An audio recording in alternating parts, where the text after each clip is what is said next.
Heaven has sent you to another chosen one. Sounds beautiful, doesn't it? But it isn't the kind of blessing people think it is.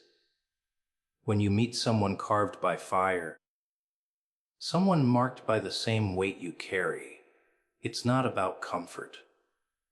It's about recognition. You see the scars in their eyes, the madness in their silence, the burden stitched into their skin. It's not heaven giving you peace. It's heaven handing you a mirror, showing you what it costs to be different, showing you you're not as alone as you thought, but not as safe either.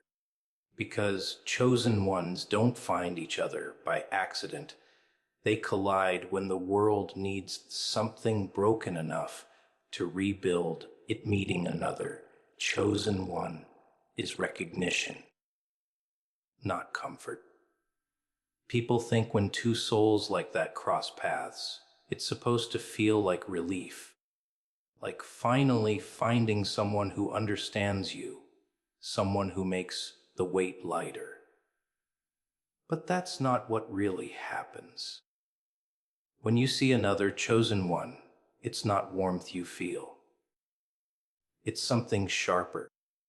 It's the shock of staring at someone who carries the same darkness, the same scars, the same relentless weight you thought was yours alone. It doesn't soothe you. It unsettles you. Because recognition isn't soft, it's brutal. You see it in their eyes first. That hollow fire, that tired defiance, that unspoken knowledge that life has never been easy and never will be. It's like staring into a reflection of everything you've been trying to bury inside yourself. Their presence rips open the wounds you thought had scabbed over. Suddenly, you're reminded that this path you walk isn't some romantic story of destiny. It's a road paved in blood, sweat, and sleepless nights, and they know it too. That's why the moment you recognize them, you also recognize the truth. Comfort has no place here. Recognition feels dangerous because it strips away the illusion of uniqueness. You spend so long believing your pain, your struggle, your isolation sets you apart. You tell yourself nobody else could possibly understand, and that lie becomes a shield. But when another chosen one appears, that shield shatters. You realize you're not alone, but that doesn't feel comforting. It feels like exposure. It means someone else has walked through the same fire, endured the same torment, and they survived, which forces you to ask yourself, what excuse do you have not to endure? And it's not just about seeing yourself in them. It's about what they see in you. Chosen ones have eyes that cut through masks. They can spot the fake smiles, the bravado, the walls you build. You can't hide from them because they know all the tricks. They've used them too. Meeting one is like being caught in a spotlight. No matter how hard you try to cover the cracks, they see straight through to the fractures. And that's where the recognition hits hardest. Because for the first time, someone doesn't buy your performance. The world thinks recognition should feel like belonging. But for the chosen, recognition feels like being cornered. It forces honesty. It forces you to admit the pain you carry, the sacrifices you've made, the doubts you choke down when no one's looking.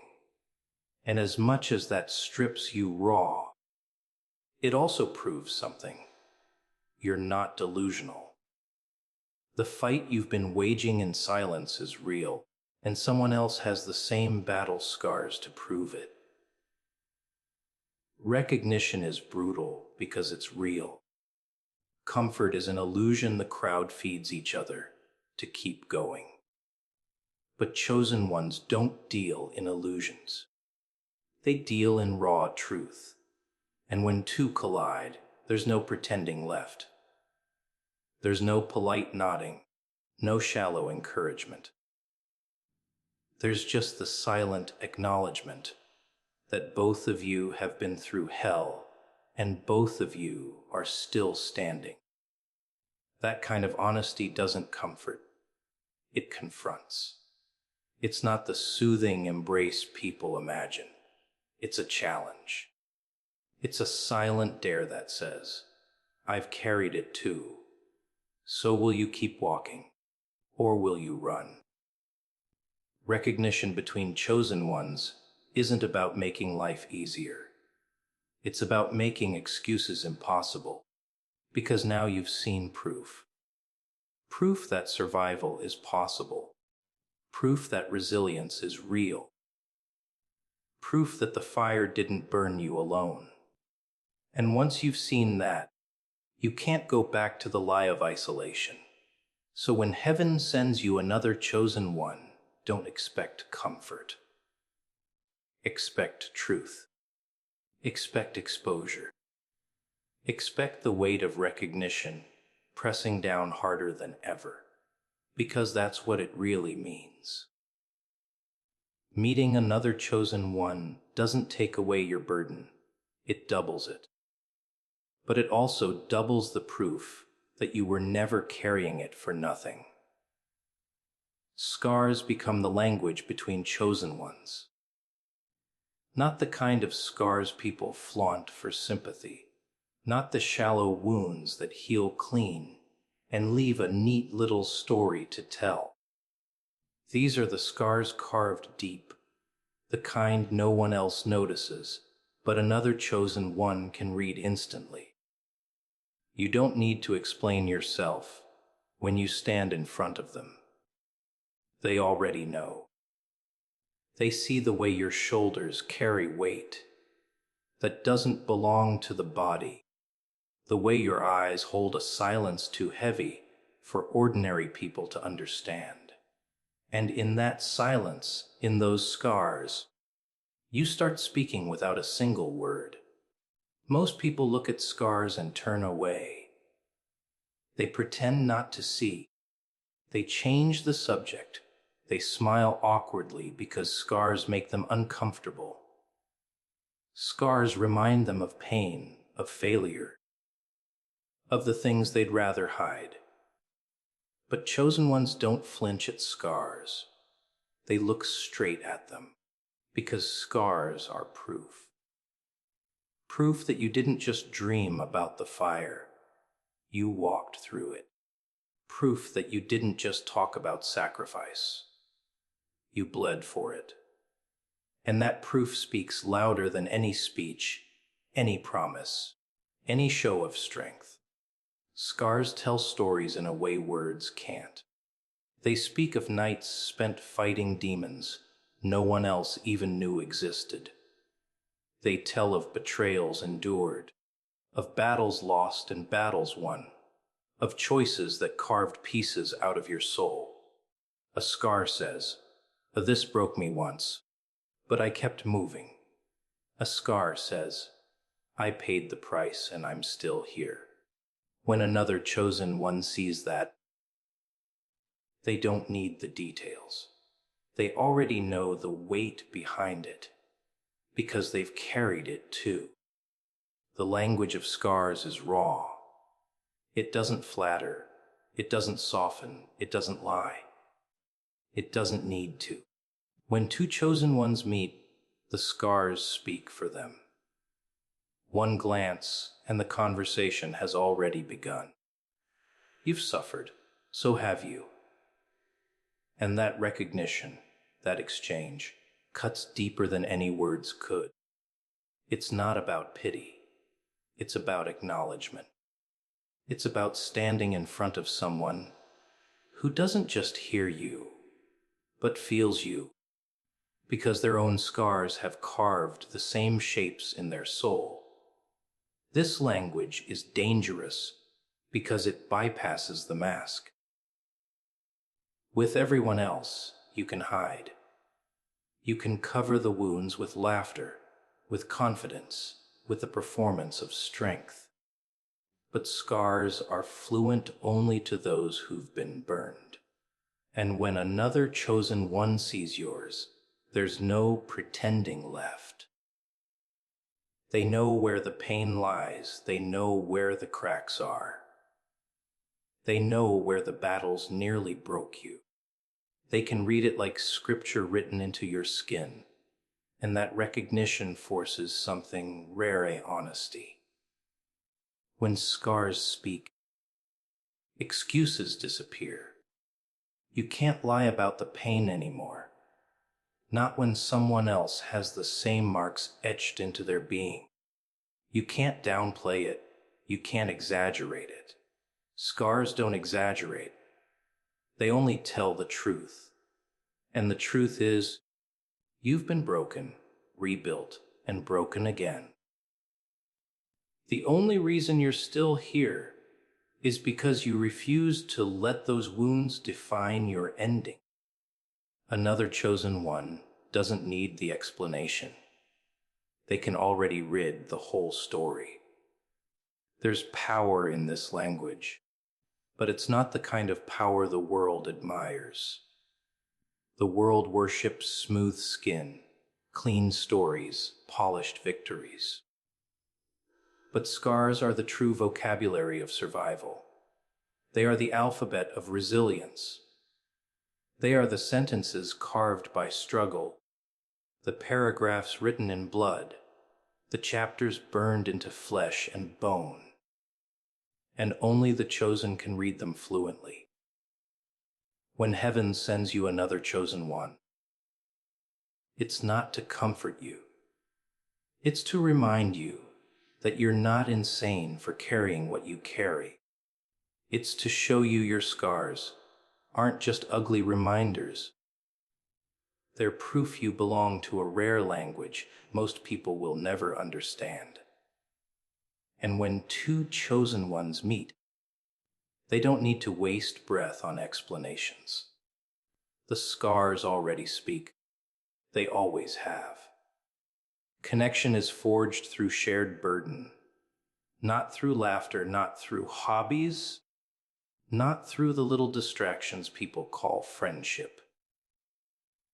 No, the real bond between chosen ones is built in the shadows, under the crushing weight of pain that most can't even imagine.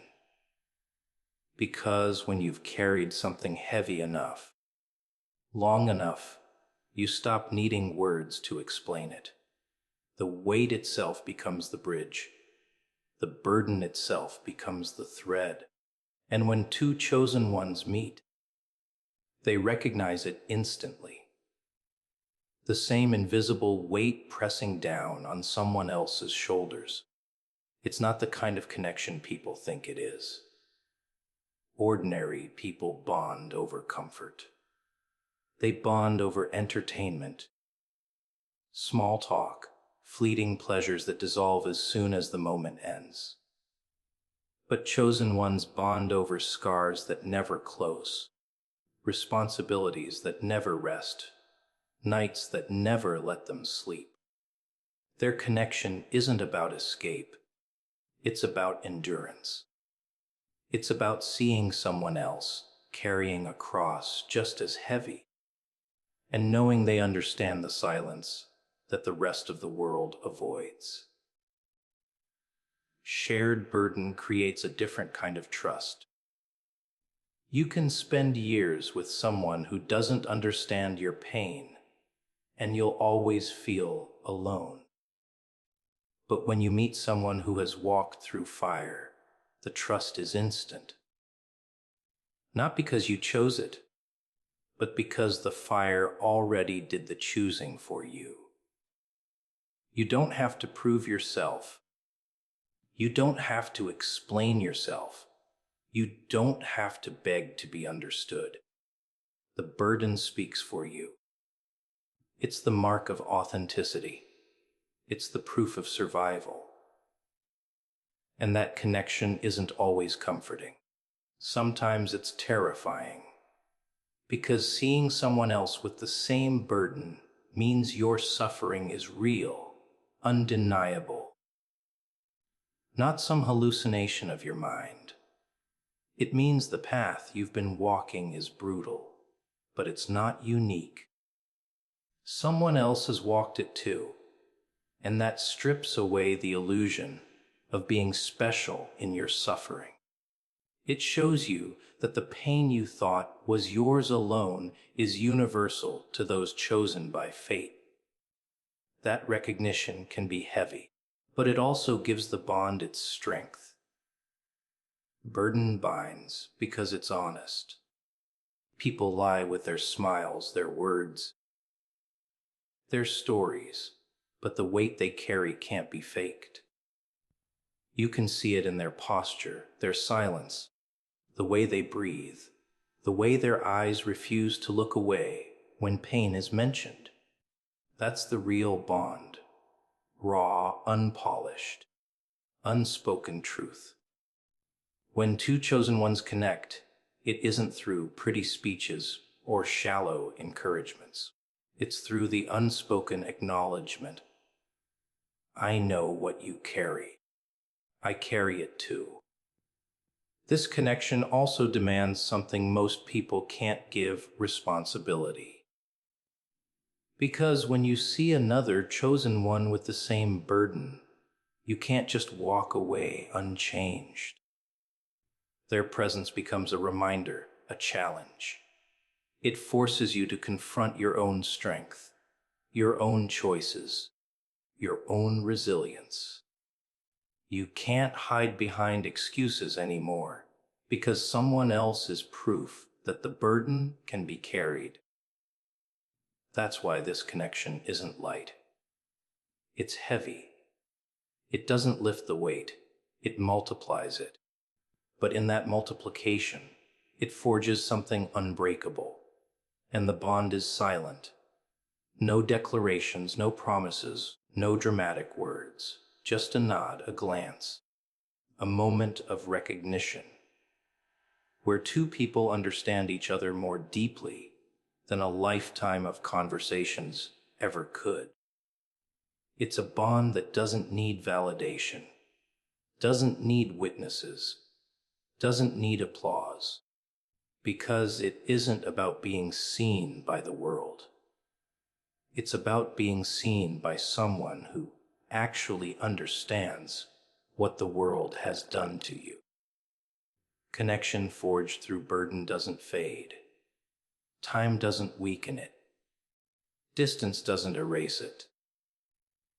Because the burden never leaves, and the memory of meeting someone else who carries it never dies. It stays etched into your bones, reminding you that as much as the weight isolates you, as much as it crushes and exhausts, you are not the only one enduring it. And in that shared endurance, the connection is born, strong and silent. A fire that doesn't burn out even in the darkest places. Heaven's gift is a mirror, not relief. People like to believe that destiny sends comfort, some soft hand to wipe away the tears, some angel to ease the suffering. But that's not how it works. When you're sent another chosen one, it isn't so they can carry your pain for you. It's so you can see yourself more clearly than ever before. They become a reflection, a living reminder of everything you've been through, everything you're running from, everything you're trying to hide. And the reflection doesn't soothe. It exposes. A mirror doesn't lie. It doesn't flatter. It doesn't soften the edges. It shows you exactly what's there, even the parts you don't want to admit. Meeting another chosen one is like being forced to stand in front of that mirror, stripped of excuses, stripped of disguises. You can't look away because they won't let you. Their scars show you your scars. Their silence echoes your silence. Their weight makes your own feel heavier, not lighter. And in that weight, you find the truth you've been avoiding. Most people don't want mirrors. They want masks.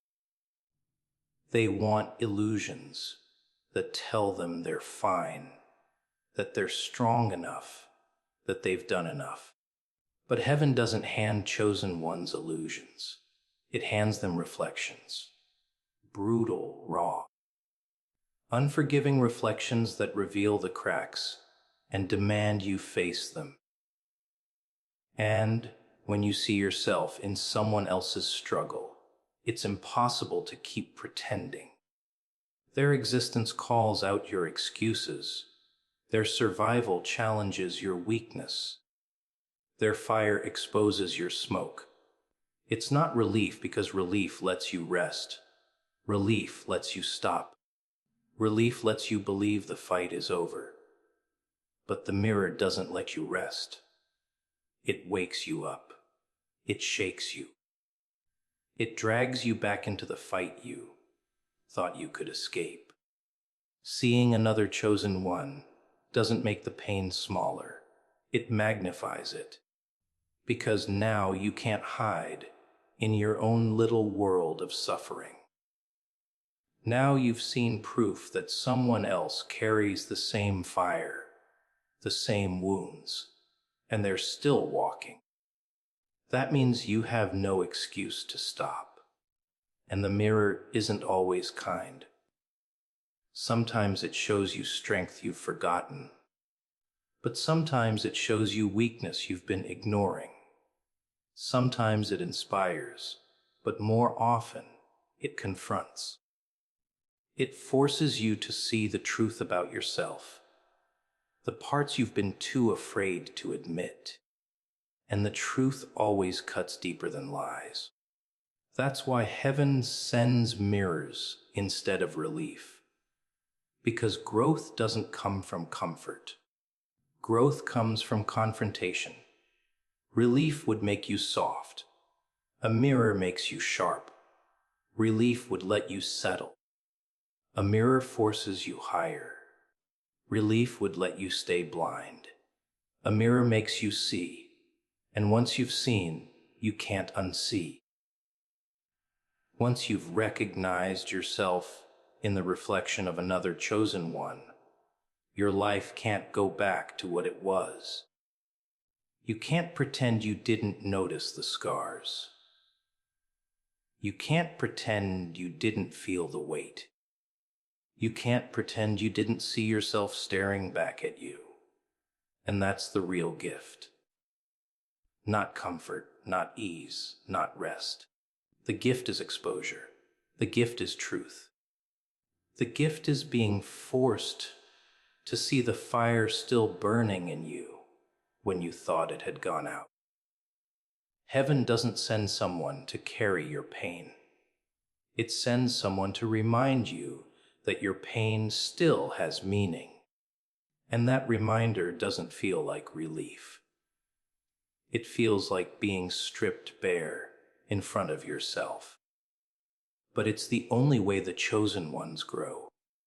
By facing what they are, not by hiding from it.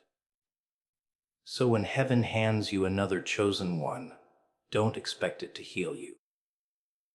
Expect it to show you what you've been denying. Expect it to drag your reflection out into the open where you can't escape it. Expect it to force you to face yourself, whether you're ready or not. Because the mirror doesn't care about your comfort. It only cares about the truth.